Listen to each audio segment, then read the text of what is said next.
Alright, so we got the final act, which I'll kind of, I know what time is it, yes, yeah. But it's, we'll just pick a, yeah, just like I'll end with the idea of what are these gradually, and we'll also have this act, and then we'll try to bring it to close. But basically the idea that things happen gradually, but also suddenly. Like there's a sudden burst in that story around events. So the island's calling basically around, I want to mention about the manifestation work.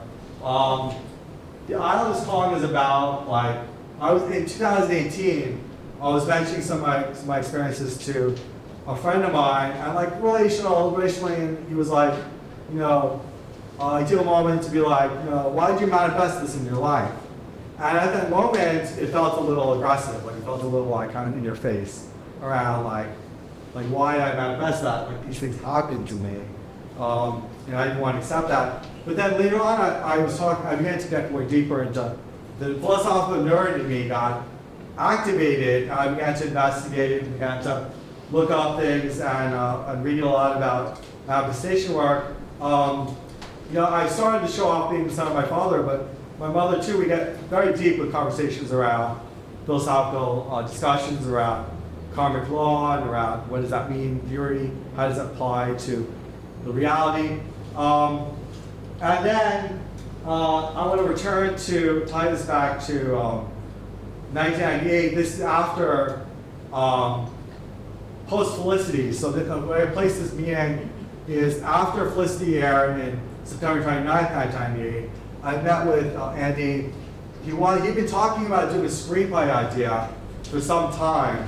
And we were like sitting down, and he was like, you know, in order to amp me up, he was like, this is the moment the time travelers will market their machines as being like a very important moment. And like, you know, as I was starting to edge into this, I almost had a moment where I was looking outside, thinking, almost seeing like some out-of-sight time traveler waiting for you guys to have smoke. But the crux of it is that we sit down, we talk about the screenplay, and I'm like, you know, I don't really like one-word titles, but this show has to be called Lost. I pitched him Lost in 1998, November. I'm just sitting there like, so the 747 crashes on a mysterious island, and like, you know, we're talking about the flight path, and I'm like, Sydney, Australia, LA to Sydney would be most reasonable because it's the only flight plan I could think of that goes mostly over water. And we were discussing flight plans, and he was like, what about New York to London, right? And I'm like, no, it goes north over land. I'm like such a nerd about this. And then we think about like Fort Lauderdale to like South America. You know, I was thinking it'll cover over like Bermuda Triangle. That's kind of done. You know, it's kind of like already that's cliched and out. So I was like, obviously I was going to the Pacific Ocean. And we had a conversation around, you know, they landed on, is this purgatory? You know, I was like, no. And then the whole thing about like, they built a raft, the others. I took an anthropology 101 at that time. So I knew about like otherizing. So I called them the others. And like there's all these different things that sound like just like a fun, like improvised scene. Just creating all these fun little things. And then when we got to the point where, in this plot, where they have to go back to the island, and I'm like, they need another dead body to enter the island, and then the dead body comes to life, and he's like, no, dead is dead, and I don't want to participate in an idea that doesn't expressly say that.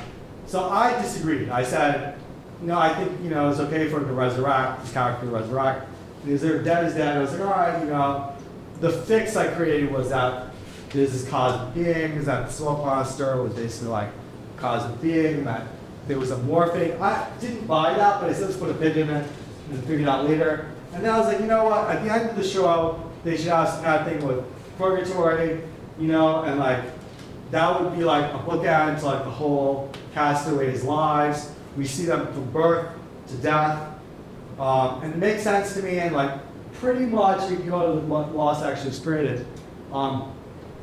Pretty much Lost followed that, you know, exact same outline. That basic, like if you take Lost and put it into like a 30-minute, 45-minute conversation, it looks different. Like, it looks different. It walks and walks differently.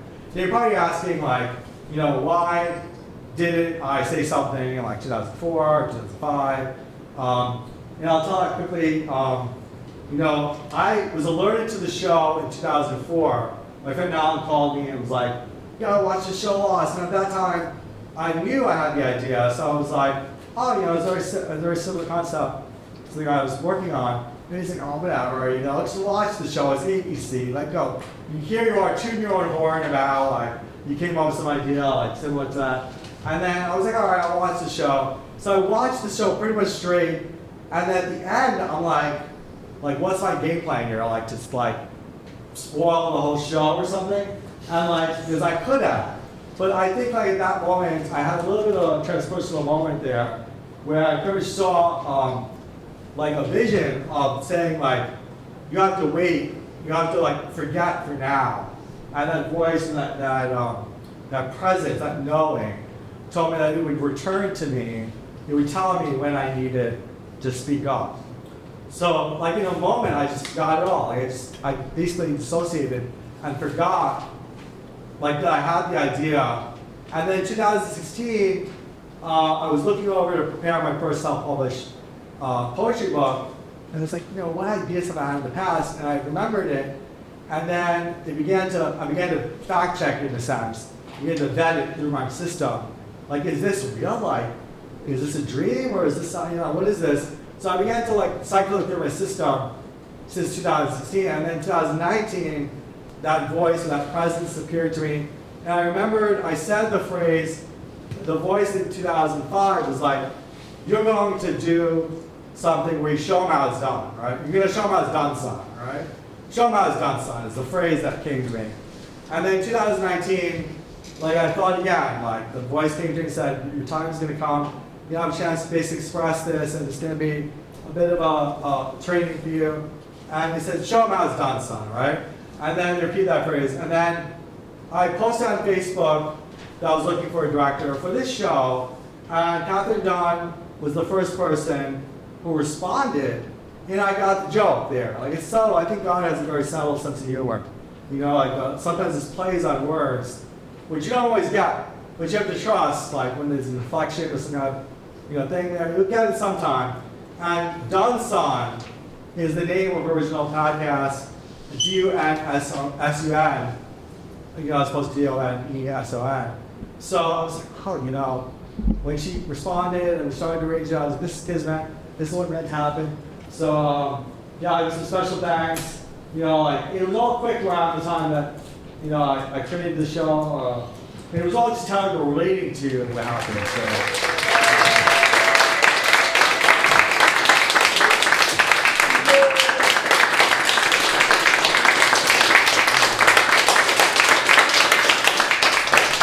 Do you have any questions around like the stories? And it's just like, basically it's just a chance to workshop, get myself a little bit more performance writing. Hopefully there'll be a narration of the show where, you know, I'll be able to do a little more bells and whistles around manifestation work and, you know, around how that lands with me and milk it a little bit more. But this is just a quick job at what I felt I was always compelled to say. So we can talk like, yeah. Because remember, this show is basically like me just take that first job at it and then like going to development and kind of figuring out the bells and whistles.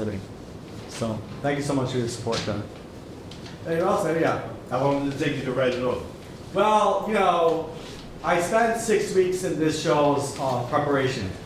So I wouldn't call it writing, like I'd call it more like kind of connecting with the message of the show. And like I was focused on like moth style storytelling, which like an event happens in each story.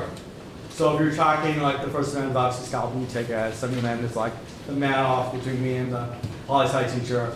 And the third event was about like, you know, the exit and man off between me and the drama teacher, and like how they converged. And then the fourth event was probably the most robust. It was about like the breakdown and how like apophenia and how, you know, there's a lot more to say now, but you know, for the sake of this show, that was the most media. And then the final act was about like bringing it all together, like how meeting and all the themes of loss I think are very resonant with me. Yeah. Because I know you cut 2 acts. Like what time Yeah. period? What time period did those cover? So like the 2 acts I decided to cut for the sake of time was going to be Stop, Drop, and Manifest, where I'd go on a little more illustration around like how I'd be like make a wish and like it would manifest, and like how manifestation works, and go on logistics around like and how it manifested for me, how it's like when your relationship with transpersonal with God, you don't just have a laundry list of requests, you kind of have a relationship with transpersonal with God, and like how my relationship developed over the years, and that kind of thing, and how it manifested to me with like I'd be like A and then A happened. I'd be like B and then B happened. So like how that manifested. And the final act was like I was gonna bring one thing about like my theater experience and then it felt a little beside the point. So Oh, gotcha. yeah. With this theater experience, do you ever do like off Broadway or off Broadway? Just people's improv theater, magnet theater, like I did the classes and workshops with them. And as far as like amateur theater goes, like as a kid, you know, Green Theater, you know. That's sweet. Is it true that although this show, thanks for sharing, it's free, anyone can feel free to donate or bring like some money? Yeah, it definitely. Your donations will be to support the future of the show. So I'm hoping to invest in like development and like continuing to like farm out like opportunities. Yeah, and then I had a book. Thank you. And it was Celebrity Silent on How to Meditate with Hammer. My writing obviously explores contemplative paths and like bringing a lot of humor into it. This book is snarky. This book is quite snarky. Like, and it brings out that what I call intellectual badass, because like you're snarky. It's kind of what my interpretation of being intellectual badass is like. If you can make a witty, sarcastic comment, scathing, witty, sarcastic comment, like you've gotten like points, like.